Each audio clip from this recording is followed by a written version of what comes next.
नफरत का आलम ये था कि वो हरा वाला झंडा नहीं उखाड़ रहा था, उसको लग रहा था कि उसने आज मानो हिंदुस्तान से मुस्लिम धर्म ही उखाड़ फेंका। इतनी नफरत से वो झंडा उखाड़ रहा था कि उसके साथ पूरी रैलिंग, मकान की पूरी रैलिंग गिर जाती है। और फिर जय श्री राम का नारा लगा रहा है। फिर वहां पर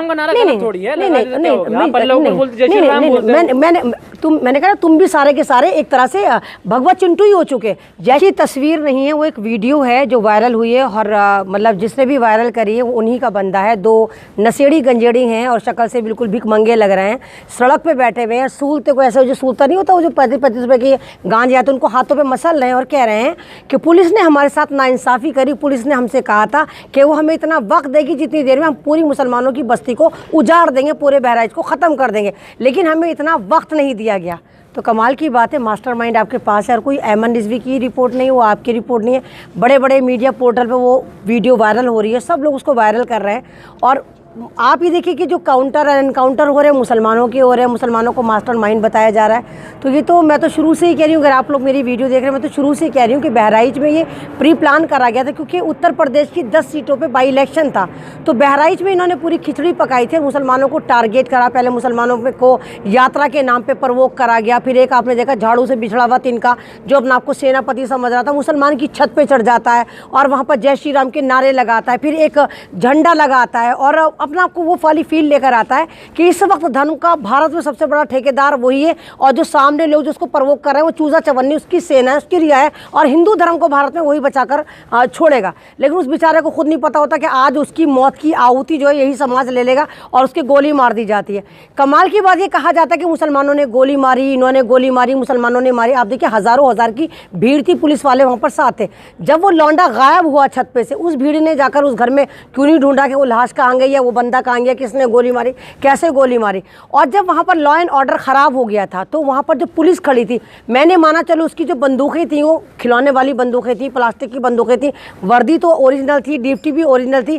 क्या उन पुलिस वालों ने, आप कोई भी दंगा देखिए, चाहे आप दिल्ली में रहते हैं, आप दिल्ली में कोई भी आप मूवमेंट देखिए, कुछ भी होता है, जब हालात ख़राब होते हैं तो पुलिस वाले सबसे पहले क्या करते हैं, टियर गैस छोड़ते हैं, आंसू के गोले दागते हैं। इतना बड़ा वहाँ पर हालात ख़राब हुआ लेकिन पुलिस वालों की बंदूकों से एक हवाई फायर नहीं हुआ ताकि वो सारे चिंटू, नफरती चिंटू और ये भगवा आतंकवाद जो एक तरह से मुसलमानों को प्रवोक करा था, तेल लगा के डाबर का, नाम मिटा दो बाबर को, हिंदू हिंदू हिंदुस्तान, मुल्लो भागो पाकिस्तान, इस तरह के नारे लगे। तो क्या पुलिस वालों ने एक हवाई फायर भी करा था ताकि वो भीड़ डर जाती और ये सारा ड्रामा ना करती? ना, पुलिस वालों ने एक आंसू गैस का गोला छोड़ा। तो साफ इनकी मंशा नजर आती कि साफ वहाँ पर दंगा भड़काना चाहते थे, मुसलमानों के महल्ले को नस्तो नाबूद करना चाहते थे और करा उन्होंने।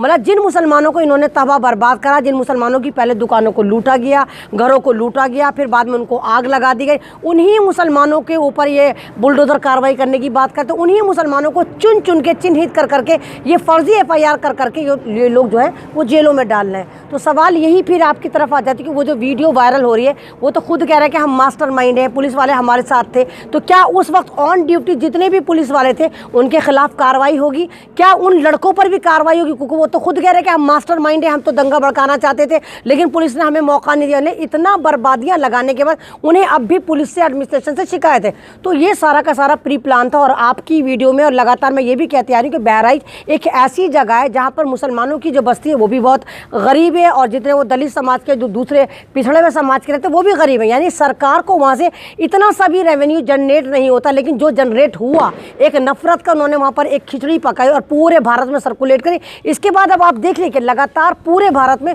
उसी आड़ में ये दंगे भड़काएंगे और शुरुआत हो चुकी है। आपने मुजफ्फरनगर में देखा कि मुजफ्फरनगर में भी दंगा भड़काने की कोशिश करी गई, 700 मुसलमानों पर एक तरफा कार्रवाई करी गई, उन पर FIR लॉन्च करी गई।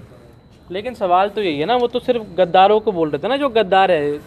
तो आपकी नज़र में गद्दार कौन है? आपकी नज़र में गद्दार कौन है? पाकिस्तानी नहीं, मतलब आपको लगता है, मतलब तो हम पाकिस्तानी लगते हैं आपको? भारत में जो लोग रहते हैं उनको पाकिस्तानी लगते हैं? गद्दारों को मिर्ची नहीं, मिर्ची तो आप लोगों को भी लगी जो आप मेरे ख्याल से या तो फंडिंग ले लेकर आ रहे हो। आप लोग अपने आपको रजत शर्मा समझ रहे हो, आप सब अपने आप को ही समझ रहे हो कि हम तिहाड़ी हैं, तिहाड़ी जैसे पॉपुलर हो रहा तो हमारे चैनल भी पॉपुलर हो जाएंगे। इस तरह नहीं होता। गद्दार अगर आप करें तो जिन पाकिस्तानी को आप गद्दार कहते हैं उन्हीं पाकिस्तान पर भी देखो ना, हमारे जो भारत के ब्यूरोक्रेट जाकर मिलकर आए। तो ये ड्रामेबाजी है कि आप हिंदुस्तान के लोगों को, जो आपको वोट कर रहे हैं भारत में, उनका अधिकार है, उनके वोटर आई कार्ड, उनके पासपोर्ट, उनके राशन कार्ड, उनके बिजली के बिल, उनके मकान वो हैं, और आप कहने के गद्दार हैं। और दूसरी बात, जब मुसलमानों के मकानों को तोड़ा जाता है, आप हर मकान को, जो भी मुसलमानों का महल्ला नजर आता है, उसको इलीगल कॉलोनी करके ये ख़त्म कर देते हैं। तो क्या वो जो मुसलमान, जिन लोगों को आपने बर्बाद करा, वो मुसलमान दर बदर भारत में नहीं भटकेंगे? कभी यहाँ पे झोपड़ी लगाएंगे, कभी वहाँ पर। या तो आप उन मुसलमानों को भी मार दो, ताकि अगर आपको लगे कि आपने मुसलमानों की बस्ती को वीरान कर दिया, उजाड़ कर दिया, तो आप उन मुसलमानों को भी नरसंहार करके मार दो, क्योंकि उनकी ज़िंदगी आप हराम करो। अब वो कभी इस वाली बस्ती के बाहर झोपड़ी लगाएंगे, इस वाली बस्ती के, मतलब इलीगल तो तब भी कहीं ना कहीं जाके लगाएंगे ना। अगर वो 50 साल से 60 साल से एक मकान में रह रहे हैं और पूरी ज़िंदगी लग जाती है किसी मकान को घर बनाने में, एक एक पैसे से, एक एक जज्बात से एक एक ईंट रखी जाती है जब कोई घर बनता है जनाब। लेकिन तो पूरे मामले में गोदी मीडिया जिस तरह से बात रखती है, क्योंकि क्या रहती है, दंगाई है, जिहादी है, नाखून उखाड़, और हमेशा मुंह खाती है, हमेशा मुंह खाती है।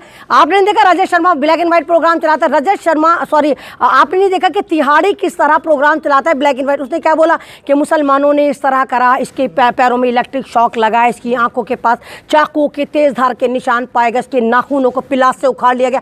आपने पोस्टमार्टम रिपोर्ट देखी? नेचुरल मौत आई, तो गोली लगने से आई। वो गोली भी नहीं पता किसने मारी, वो पुलिस वालों ने मारी या इन्होंने आरएसएस वालों ने मारी, भगवत चिंटुओं ने मारी, इन बलवाइयों ने मारी, इन दंगाइयों ने मारी, है ना। तो नुपुर शर्मा, तो ये सारे के सारे, नहीं, मैंने कहा ना कि सारे के सारे जितने भी है ना, ये ना इन चैनलों के ऊपर कार्रवाई होनी चाहिए। और जितने मुसलमान लोग जो जिनको लगता है कि वो मीडिया में आके फुटेज खाते हैं कि हम ये वाला केस करने जा रहे हैं, हम ये वाला केस करने जा रहे हैं, अरे आप सीरियसली कोई केस करिए, आपको तो इन चैनलों पर केस करने चाहिए। बहुत सारे मुसलमान मेरे ऐसे होंगे जो, और जो मतलब ऐसे मेरे हिंदू भाई भी होंगे जो बड़े बड़े उच्च कोटि के वकील होंगे, तो उन लोगों को इन चैनल के ऊपर केस करने चाहिए, क्योंकि आधे से ज़्यादा माहौल ये ख़राब करे। ये बारूद मीडिया पहले बारूद लेकर जाता है, फिर वहाँ पर जाके तीली लगा के बारूद को जलाता है, उसके बाद फिर माहौल बनाता है, फिर टीआरपी खाता है। तो इन चैनलों के ऊपर कार्रवाई होनी चाहिए कि इन्होंने एक गलत न्यूज़ क्यों सर्कुलेट करी। और इंसान पहली वाली न्यूज़ देखता, बाद में नहीं देखता, बाद में तुम लकीर पीटते रहो।